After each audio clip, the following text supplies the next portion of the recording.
Hello and welcome to the Osteopod. And this episode is different. This is not your typical interview with students from med school talking about their school. I've gotten together with some of my classmates here at the last week, literally the last week of school. We graduate on Friday, and this is Tuesday. But we're here talking about our journeys to residency. I was inspired to do this episode when I listened to some podcasts from the undifferentiated medical student, where they talked about their fourth year journey to getting into residency. And I thought, let's approach this from a DO perspective and see if there's similarities and differences there. So that's what this episode's all about. I'm joined by two of my good friends and classmates going into different specialties at different locations. And so I thought a couple of different perspectives on how to get into a residency as a DO and what the process is like, and what the process is like in general for a med student to get a residency at the end of fourth year. I think we'll cover some bases here. So once again, I've probably mentioned this on the podcast before, but I'm going into pathology here at the University of Utah. And I'm actually rotating here in Utah, so it's not a big move for me, maybe an hour north, but so the adventure is short. But let's go ahead and learn about some of the other people on the podcast here. Ladies first, Avery, if you want to introduce yourself, tell us who you are, where you're from, what specialty you're going into, and where, and we'll go from there. So sounds good. Awesome. Well, my name's Avery. I am a classmate of Phil's. I matched into pediatrics at Blank Children's Hospital in Des Moines. I'm originally from Park City, Utah, and have been doing my rotations here in Utah for the most part as well. So I'm excited to move out to the Midwest in the next couple weeks here. That's crazy. I feel like time has flown by so fast with, and of course, those listening to this years in advance, this is being recorded during the pandemic with COVID. And yeah, time definitely goes by pretty quick when you're on quarantine. So yeah, all of a sudden we'll be working in the hospitals. But thank you, Avery, for being on the show. And I'll turn it over to Beau. Let us know who you are. Thanks for having me, Phil. So my name is Beau Condie from St. George, Utah. I matched into family medicine at Clarkson Family Medicine in Omaha, Nebraska. And yeah, I met these guys at school, great people. Also did most of my rotations in Southern Utah, so haven't really left home too far. I went to Colorado for school, but was able to come back for rotations. So that's been great. Yeah. I feel like I've kept up with you guys mostly because you've been here in Utah and closer during rotations. But let's go ahead and get started with this podcast. At the end of third year, we're finishing up our core rotations, maybe taking some elective time, studying for step 2. If I remember right, and it's weird because I had these dates like so set in mind when it was happening, getting ready for residency interviews and setting up audition rotations.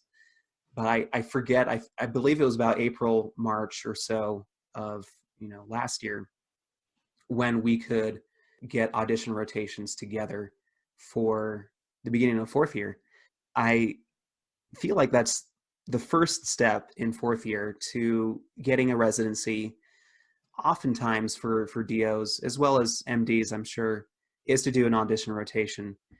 And so I'll turn it over to you guys at first, and let's open it up to what that process was like to setting up some of your audition rotations. I know, Beau, I know that you went to your residency site first, last year, and did an audition there too. Did you do that as well, Avery? I did. It was my second sub. I was where I matched. Cool.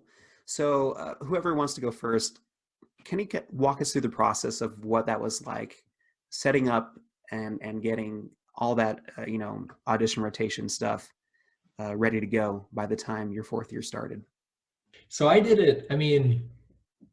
We kind of got information from our school to set up the whole VSAS program, trying to set up those rotations.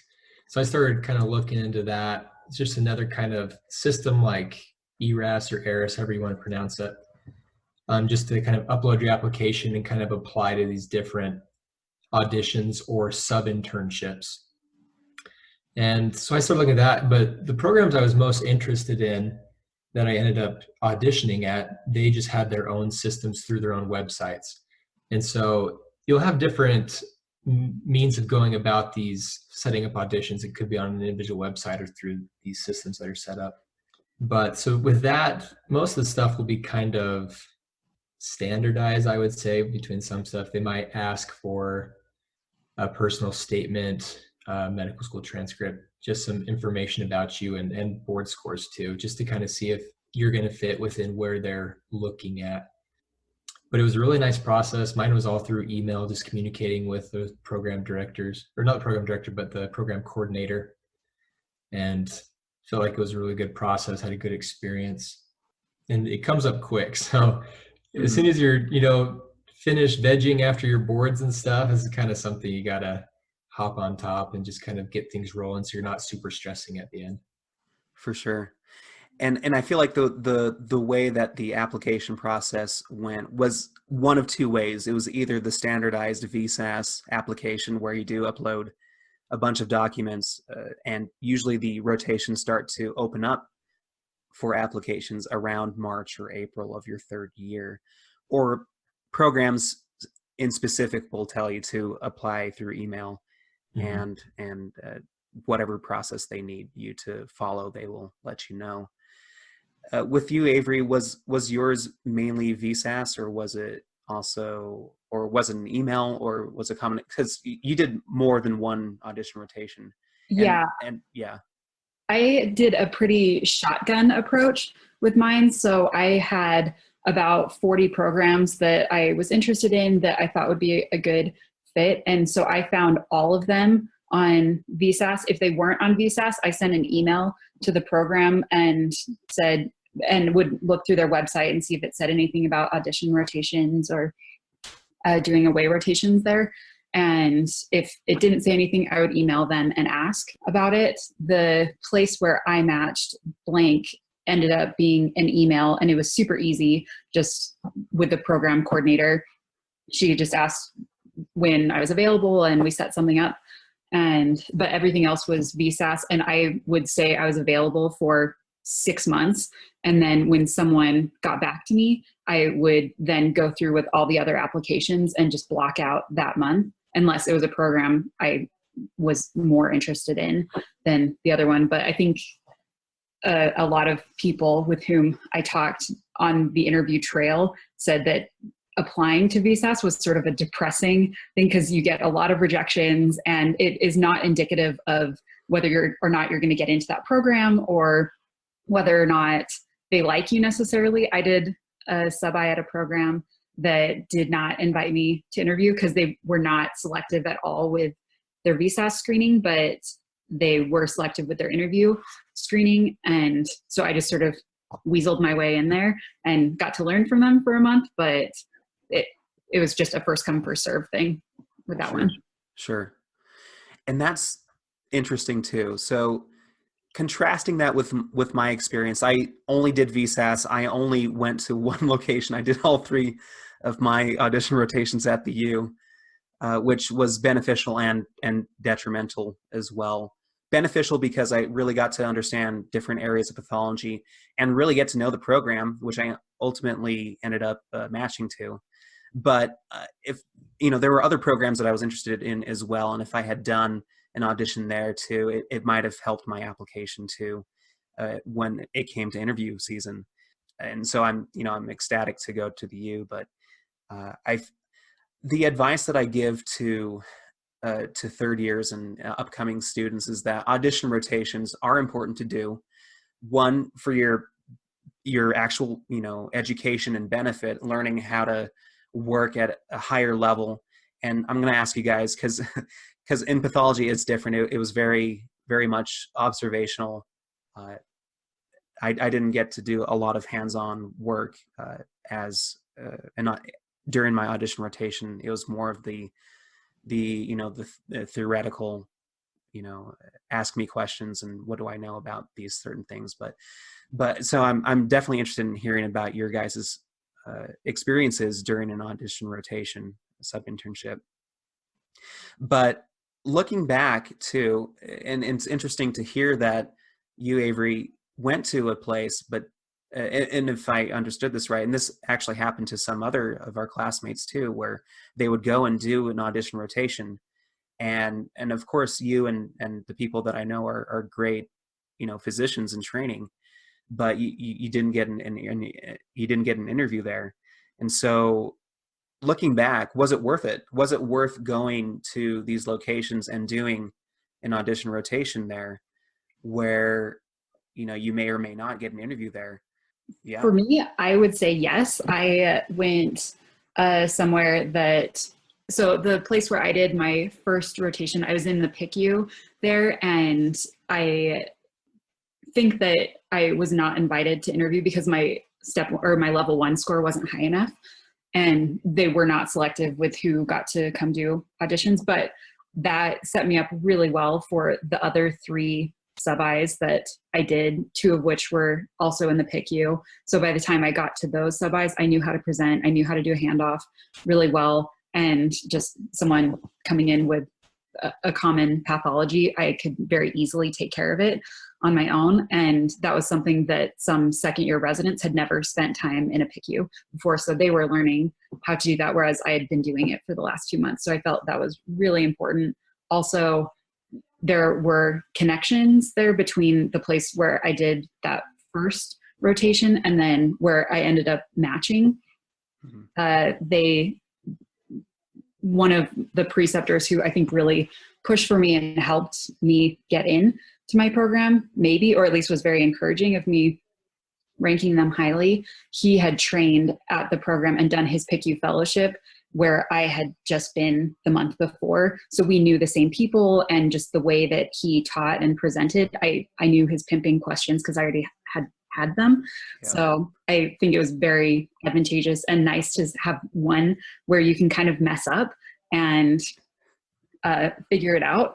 And so it was a good trial run, a good practice run for me. So I would advise it. Cool. How about you, Beau? What was your experience like during an audition rotation? And looking back, would you have done it the same? Would you have done it differently? Would you have gone to the same place or places? What was your experience like? So my experience, my first audition rotation was with the program I ended up matching with, and that was just an awesome experience with them. The way they set it up in family medicine for the most part is sometimes you get 2 weeks of kind of inpatient medicine and another 2 weeks of clinical medicine. And so I had an opportunity to work with some residents in the hospital for 2 weeks, and they let you basically kind of take on the role of a sub-intern where you're seeing patients on your own, and then you kind of get to present them to the attending, the rest of the group. And you just bear in mind that a resident's already seen these other patients too. They're seeing their own patients. You're not the sole provider of this person that you're seeing. So it's just a really good learning opportunity. And everyone I met there was just super helpful. They want to teach you. They're also just kind of gauging to see if they want to work with you too. And that's what you're doing with them too. And that's what I thought was really beneficial about these audition rotations is you're there for a month, unusual. And so you kind of get a good view of what the program's like, who the people are like, and if you can really see yourself working there. And I could actually honestly tell myself, after being at this program for a while, like, yeah, I could work here every day. I would love to work with these people. I ended up doing 3 audition/sub-I rotations. And our school at first actually required 3 to be done, and then they lowered the requirement to 2. I feel like it just depends on the person. If it's something that you really like, learning that environment, if it's something you're really trying to figure out these different programs and see it from the inside better. I honestly felt like I could have been good with 2. Not to say like one program was bad or I wouldn't have gone to that program, but I felt like I could have been good with 2 programs just based on I had to live away from home for a month at a time, just with my wife being back home. And it was kind of just harder as far as the living far away for a little bit. But I think as you research these programs and just want to get a better look at it, you can't go wrong with just trying to audition at these places. For sure. So from what I understand from, your guys' experiences and perhaps some other classmates' experiences as well, an audition rotation is a good thing to do if you want to learn more about your specialty, get more responsibility, be better prepared for, say, you do an audition at some place, and then you do an audition later on at a place that you are more likely to rank higher, and you can kind of have that extended interview go a little bit better. So I think that's a good plan to have in mind. But it's also important to know, I guess, that an audition rotation doesn't necessarily mean you will get an interview, let alone get ranked highly on their end when it comes to interview season. We'll talk about that a little bit later. And so perhaps if you feel like that might be the case, then you might not need to go and do an audition rotation at that place. You might as well just interview and see what the place is like in one day. And so I think everyone's situation and specialty is different. You guys, from family medicine and pediatrics is definitely different from my experience with pathology. And so I feel like, and this is, talking to those who are listening, if you reach out to your upperclassmen and talk to them about where, in their specialty, where they went for an audition rotation, why they went there, and if it was, worth it to go out and do that, maybe that can help you gauge whether an audition rotation is right for you. But in general, it's a great experience to learn more about your specialty and really sink your teeth into it. Let's move on to the next part. So you've set up your audition rotations and you've had them usually between August, September, October. Is that when you guys did your audition rotations? Yeah, I did one like towards the end of August, ending early September, and then another one, I think late October to November, maybe mostly late October, and then another one in January. So I did one pretty late, but I think it worked out pretty well. Yeah, and go ahead, Avery. I did my first one in July, and then I took August off because my brother was getting married. So I wanted to be there for that. And then end of August, I did 3 back-to-back and finished up beginning mid-November. Cool. And that's the thing too, like you can do audition rotations during the interview season, even up until, January or so. Sometimes you can go to a program that you've visited and interviewed at already and do an audition rotation there. It really depends on, where you go and what you see and what you want to do with your time. But you kind of do that process. And then you get to June and July of your end of third, beginning of fourth year. And that's when you do ERAS, whatever it stands for. I don't know. Some people say ERAS as well. Maybe if you're on the East Coast, that's how you say it. Fancier than we are. It's pretty fancy, yeah. I'm all about that ERAS out here in Utah. That's how I am too. Yeah. So let's talk about the process of getting your ERAS application together. What was it like for you guys? We'll start with Beau.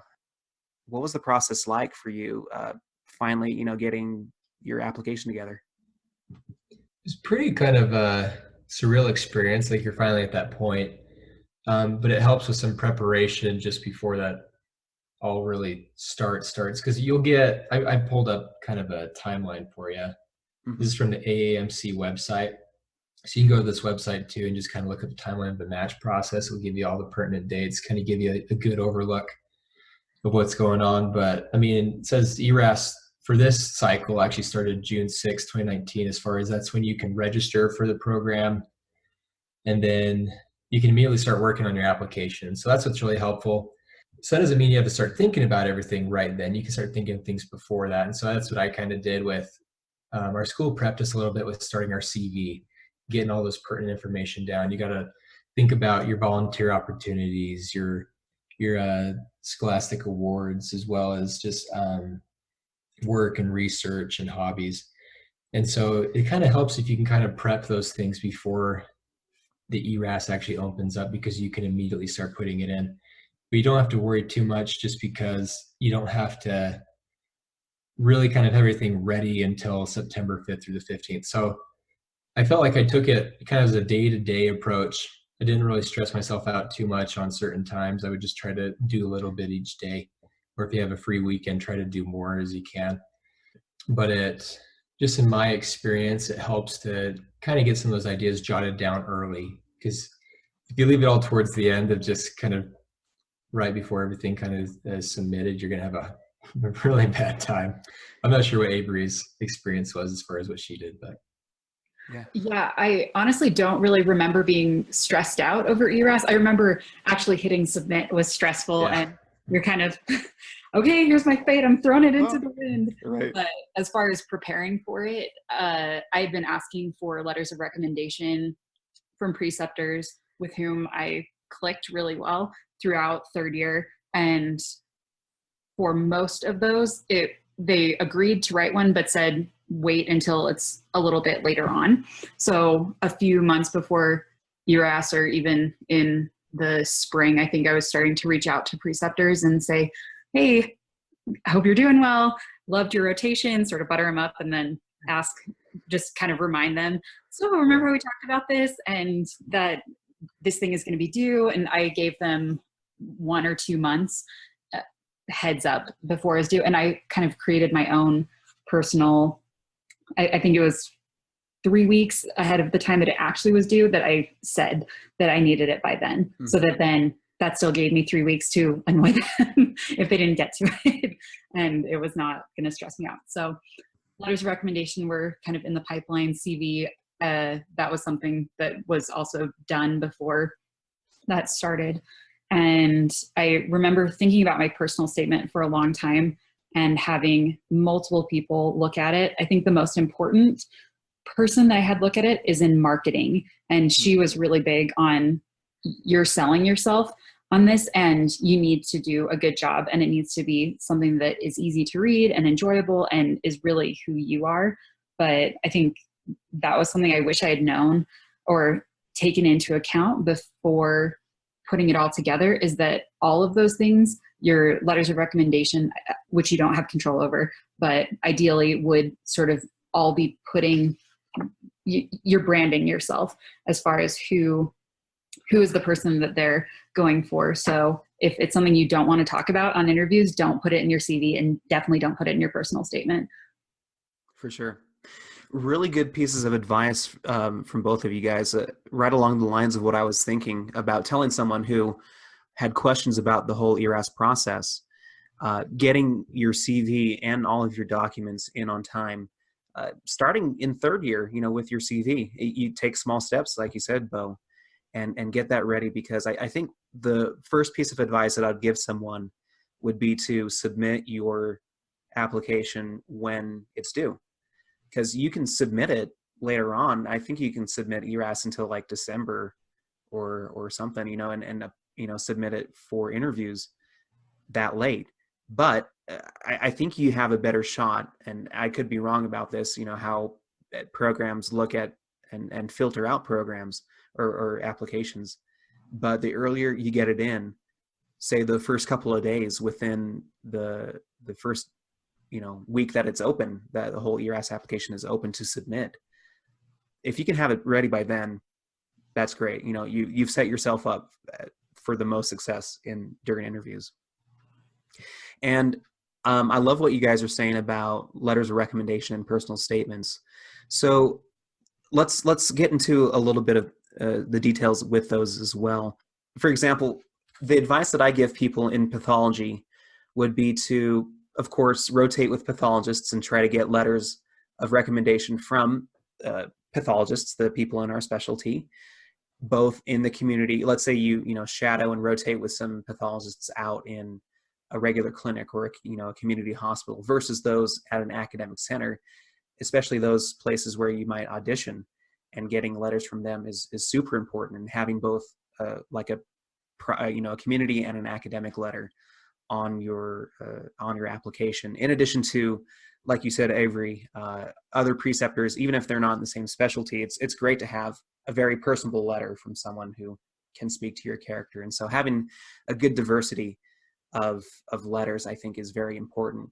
And you don't need to like limit yourself to 3 or 4, which is usually the limit that programs have. Get more. And if you run into more faculty that you like and that might speak highly of yourself as a physician, go ahead and get those letters. You might be interested in the program that they went to for residency, and you can submit that letter there versus submitting another letters elsewhere. And so it just gives you more ammo to use. But for personal statements too, I'm interested in hearing, what did you guys put in your personal statement? We'll start with you, Avery. I talked about, it's been a minute since I've read my personal statement. I really talked about it a lot, but I started off with a story of being in the NICU, and just, I kind of started with the moment that I knew I really wanted to go into peds, and then I talked about serving as a missionary in Russia. And it was something, it's dumb looking back now, but I was always wondering, why do they always ask me about Russia? Every time, every interview, they're always like, what was Siberia like?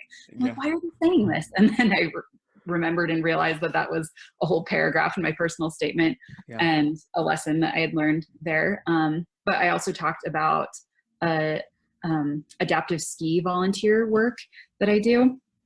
And it's something that is just fun, and I love it. But that was a really fun one on interviews, that it came up, I think, at every single interview that I had, that they wanted to know more about what it was and how it worked and how I got involved in that. And then I had one other paragraph, but I'm not remembering right now exactly what it was about. Yeah.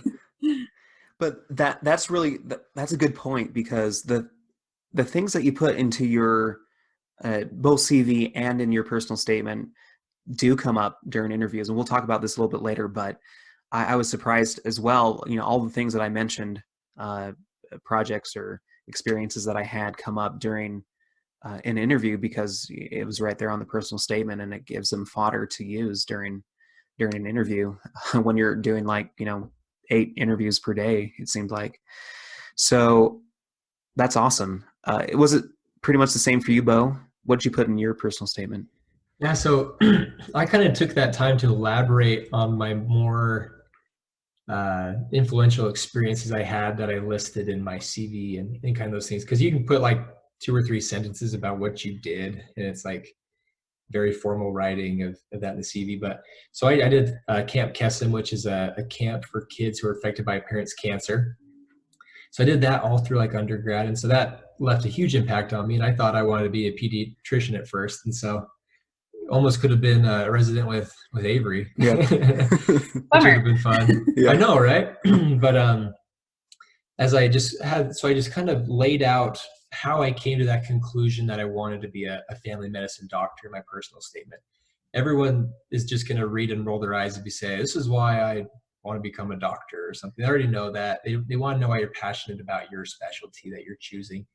And so I kind of laid out how my experience with kids and how I would love to be able to still treat kids, but I had experiences in work as well as on rotations that led me to really want to be able to treat adults as well, and even elderly people. I worked for a durable medical equipment company in the past where I would visit these people, help set up some of the things they would have, even hospice equipment. And so I kind of just laid out how I saw people's lives change from childhood all the way until preparing for death.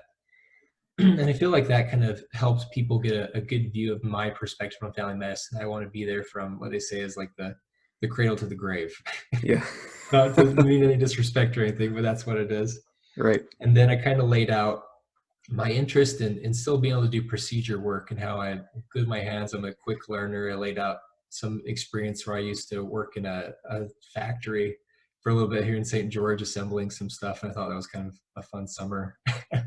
Sure. A lot of stories came out of that. But yeah, I think it just, with kind of laying out why I came to that conclusion of who I want to be treating, what I want to be doing, and as well as what are some of my plans for the future. I kind of laid out some ideas that I want to be the town doc who gets out in the community and helps with some education as well. Have some free classes or free get-togethers to talk about common things like diabetes and just some nutrition, because I feel like you're not going to be able to get everyone into your practice as a family physician, but if you can reach the community, that's a great thing to do. And so I feel like hopefully by the end of all these edits, and you'll go through a ton of revisions, that I kind of put that across of who I was and what my plan was for after residency. Awesome. That's really cool. And if I were to add anything to what you guys have said, it's very little.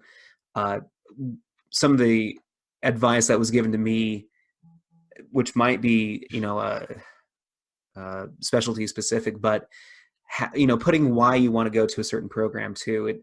I wrote out a general statement, personal statement for many programs, and I picked, my top 5 or 10, and I would modify one paragraph where I mentioned, the kind of program that I was looking for had this, this, and this.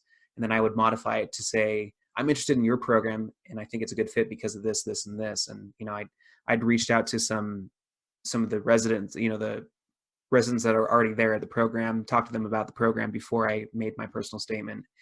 And then I would, write, hey, I talked to this guy, this girl, they said this, was here at this university or this program. I really want that in a program, and just show your interest. And so if you can, word that into your personal statement too, that's one way you can go about it. But there are so many different ways you can do it. And as long as you can get yourself, and like Avery had said before, market yourself to make yourself look interesting and for them to pick that up and decide to interview you. So, I would just say, as a DO applicant for family medicine, it was perfectly acceptable to just have COMLEX scores. Okay. And so if you feel like you're not super confident in your USMLE and you don't want to do it, or if you just want to save some cash and some peace of mind and not take step 2, you're perfectly able to do that. If you're just looking at the programs that you are interested in, and you can kind of verify through different things like Residency Explorer or some of these other programs to see if they will accept your application with only COMLEX scores. Mm-hmm. That's what I chose to do. Was able to save some peace of mind and some money on taking another board exam. And so there's just little things like that too. You don't have to submit your USMLE scores if you don't want to. That's a good point. Avery, was it the same for you? Did you take step 2 as well as level 2? I did not. I only took COMLEX, and my COMLEX scores were not high. And I am not ranked highly in our class, but I got my top choice of program. I got my number 1 pick. And I think it really is just my only piece of advice as far as board scores go. Yes, do your best and try and get as high a score as possible, but not all is lost if those aren't really high. At the end of the day, I think they care about who's teachable. And I had a couple programs comment on how they really liked that my level 1 score or my level 2 score was significantly better than my level 1 score, just because the clinical stuff makes a lot more sense and is more applicable than the stuff you're being tested on for level 1 and step 1. So there's hope. There is, yes. I think that applies to a lot of different specialties as well. For pathology, board scores are definitely a piece of the whole puzzle. They do look at you holistically and want to hire someone that they find as a fit, not because they got a really good board score. Mm-hmm. And I took step 2 because a lot of pathology actually all of them are based out of, if they are based out of a teaching hospital, it's usually an MD hospital anyway. And so I felt like they were more familiar with step scores. And there are other specialties where it might be a little bit more competitive to get your application out of the pile. And therefore a good board score will help you do that. And so depending on your specialty, actually, regardless of your specialty, do well, like Avery said, do well on try to do well on your board scores and do the best that you can. But if, yeah, like you said, if it ends up not being the case, you still are a good person. You got into med school. And so you still have something to offer, and you can still find a program that will see that, and you can get into a really good program that way. So thank you for adding that. That's awesome. So you submit your S application, and then you get to rank your programs, or before you get to rank your programs, you have to interview. And so you have to apply to different programs. How many, let me ask you this first. How many programs did you guys apply for? We'll start with Avery. I, again, took a very shotgun approach. I had about 40 programs that I had figured would consider me, given where my class rank was and my board scores and just location wise where they were. The night before I submitted my application for everything, I panicked and added on 35 extra programs. And I know I'm not the only one who did that. I may be the only one. It's true. No. But I've heard stories. I heard lots of stories. Yeah. People do that. So I doubled the number of programs in a matter of 5 minutes, I think, and was just randomly going for it. And so it ended up being almost 80 programs where I applied, and some of those actually did come from the random ones that I think I had a total of 3 interview invites that were from that panic panic application one, but then I had 10 interview invites from the original ones. So I didn't need to shotgun it, but anxiety got the better of me, and I did. And that is a very, very good point. Theoretically and hopefully we only do this once, right?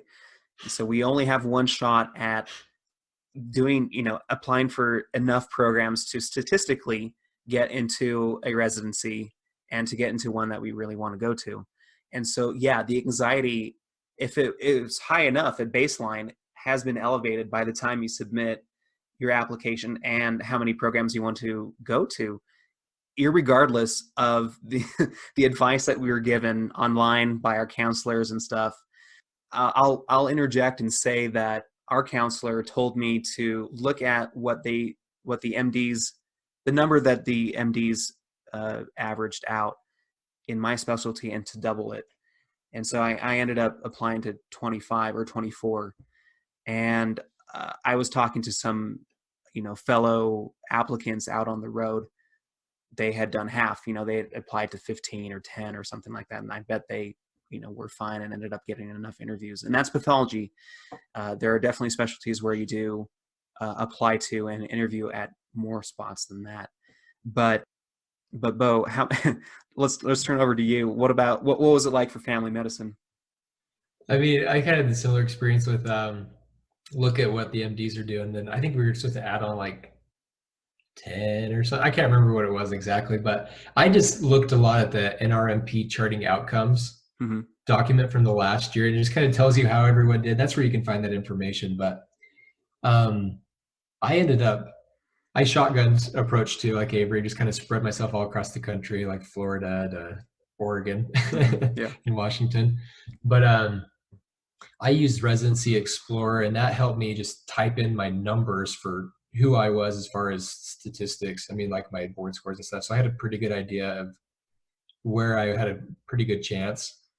And so I applied to 35, and I found a pretty good number off of that Residency Explorer to kind of just add to my numbers as far as ones that I hadn't considered before, and just added onto the ones that I originally really liked. And ended up getting like 25 invitations to interview. So then it was a lot of like dicing down, but I was just happy to have, stuff to choose from. But it's true. There's that question. Is it worth applying to X amount of programs just to have that power of choice, And if I were to talk to someone who is about to apply, I feel like you take that number from Residency Explorer or whatever your counselors say, make that your minimum, I'm going to apply to this many programs, and try to find as many programs that you can envision yourself going to, for sure. Let's say you were to get your last out of all of those, and you would, pre-rank them, and you'd get your last spot. Would you feel good about going there, or would you be severely disappointed? Can you live at this place? Do you want to live in the middle of the city versus, go out to a more rural location? And start there, and then add on programs as you see fit. And if you really see yourself going there, not only for location, but for other things as well. And so I think that kind of transitions into the next question, which was, when you chose these places to interview at and ultimately ranked them as well, I feel like it's appropriate to talk about what criteria you used personally and in your specialty as well for ranking and deciding to go to these programs. What did you guys use to filter out all these programs and choose to interview there? We'll start with you, Beau.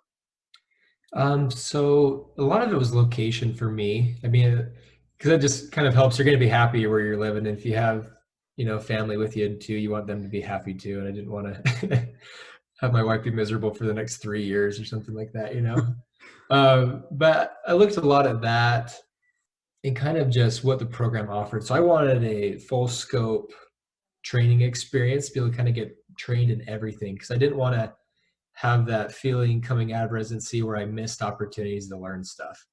And so I'd rather be able to go broad at first and then focus in later on what I really want to do after I've kind of discovered that more, instead of having the opposite. And then it's kind of hard as far as just the choice to interview. I feel like the interview is just based on what you can learn on the website, as well as the just location. But as you go there to interview and actually learn things, you'll pick up things that are red flags for you. I mean, one thing that was high on my list was just, what's the hospital like and what's the food situation like? Like, do you get free meals all the time, or do you, what's your,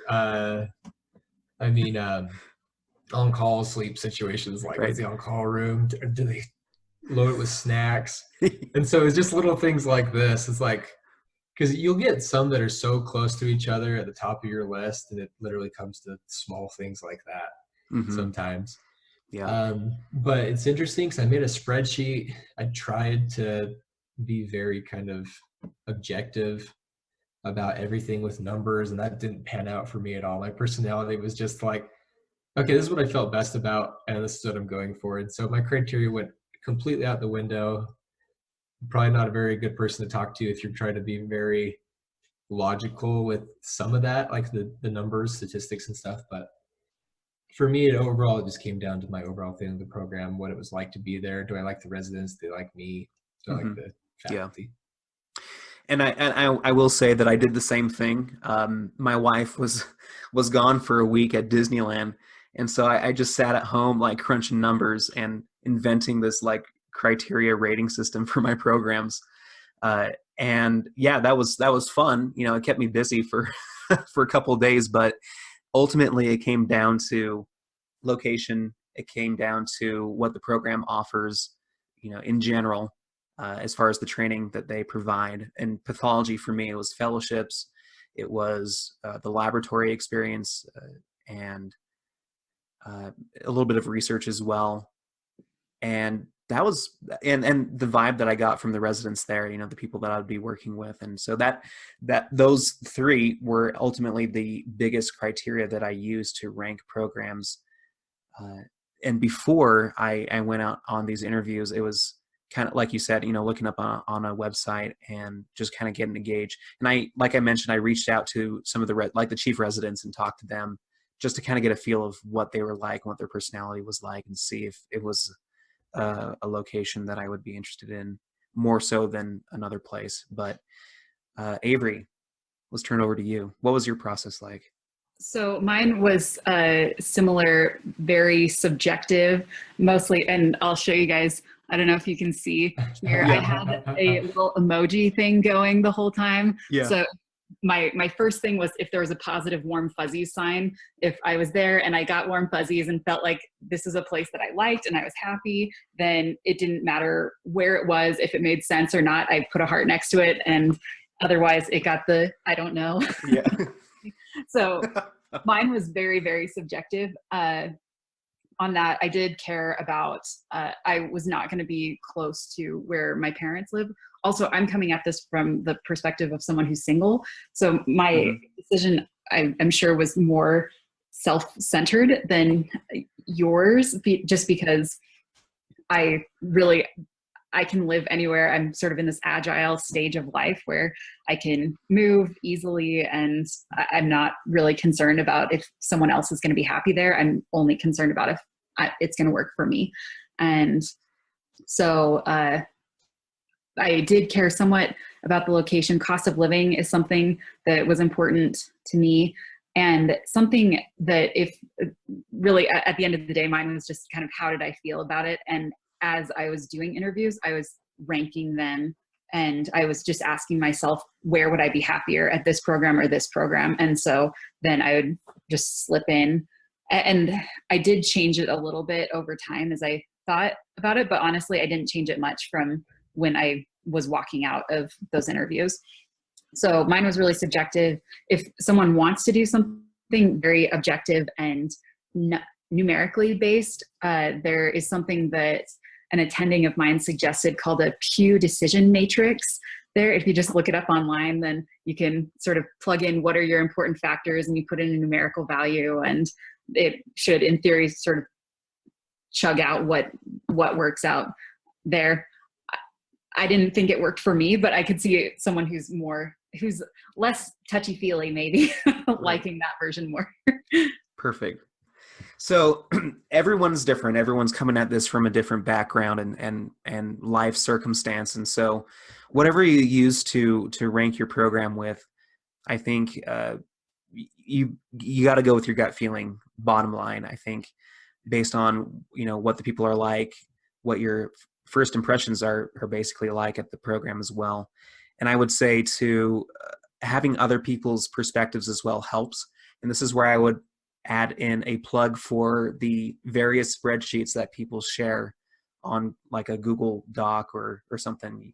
If you type it in Reddit, you would find it for your specialty. I don't know if you guys use it for your own, but I did for mine. And people were sharing details and their experiences at different locations. And I would also use this too. They would post when certain dates and times of interviews were offered. And so I would use that to help plan my schedule beforehand, saying, okay, I'm really interested in this program. I'm waiting for an invite from them. I know that they probably will offer dates here and there. Let me try to keep those places open pending an invite from them. And I felt like that really helped the logistics of getting, and planning your whole interview route at the end of the year.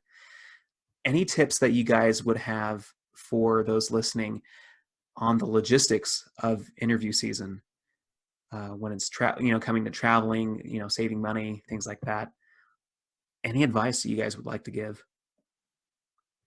For me, I tried to bunch stuff pretty close together. So if I was going on the interview trail, I tried to hit at least 3 or 4, maybe 5. You got to give yourself some time in between if you can, just so you don't get completely burnt out. But I would try to tack some on towards the end of some audition rotations. That's what I did for a couple of those, or plan it out to interview at another location that was in the same city during that maybe audition rotation. So it kind of just worked out. You just got to know yourself, know if you think you can be able to kind of do all of that at once, or if you need to spread things out. But it definitely helped me save money and on flights and things, just to be able to kind of hit everything in the same time. But for sure. And I think if you have that advantage of knowing when that program is most likely to offer a date based on those spreadsheets, which helped me personally, that really helped me group some of those interviews and save some money there. Avery, any points of advice? Yeah, mine, I think it's just important to acknowledge that it's expensive, that there's really no good way to do this super cheap, that there are ways to be smart about it. But at the end of the day, you're going to be spending a lot of money, and don't beat yourself up over that. One thing that's somewhat unrelated, I ended up doing one interview that was, or I did 2 interviews that were back to back. My flight got canceled, so I was going to miss an interview that I was actually more excited about than the first one. And I had a complete meltdown in O'Hare Airport over this, and super stressful. And I found myself asking, is it worth it to go? It was near the end of interview season, and there wasn't going to be another chance for me to just hop in later. And so if you find yourself in the position of you're not going to make it to your interview, or you're going to be really late. I showed up 3 hours late to that interview, and I had been in contact with the program coordinator on that one, but the program director was so impressed that I walked off the plane into my Uber, into my individual interview, and was not flustered, and did that, and that I cared enough to come, that she spent 15, 20 minutes alone, just me. She hadn't interviewed anyone, and she went over the program alone with me and wanted to get to know me better. So I think if there are travel logistics like that, it's okay to cry about them, but also it's rolling the punches, that programs love seeing stuff like that. And I think all of the people that interviewed me, and then anyone in the office, was just like, we've never seen someone do that before. Right. And I didn't go to that program. But if anything, it can work to your advantage sometimes. For sure. Being very professional, and if you're going to lose your crap, then do it not in front of the program. Would be my only advice on that. 100%. I 100% agree. Awesome. It does happen, and it might happen to you, especially because interview season is during, November, December, January, during those tough times of travel. But you make the most of it, and it ends up being just fine. With the last few minutes of this recording, what final pieces of advice would you give to DO students entering their 4th year, getting ready to apply to residencies? Let's do Avery and then Beau. One piece of advice that a classmate who's a year ahead of us had, I don't know if you guys got this email from Trent, but something he had suggested at the end of 3rd year was, if you don't have a weird hobby or something interesting about you, get one at the end of 3rd year, beginning of 4th year, because I think programs really do care about someone being personable. And if you already have something, great, go with it. But for me, I joined the Utah Chocolate Society, and programs loved that. And then all I had to do was carry a chocolate bar in my bag, and people were like, this is the chocolate girl, this is great. So, I had no idea that existed. That's awesome. Exactly. No one knows.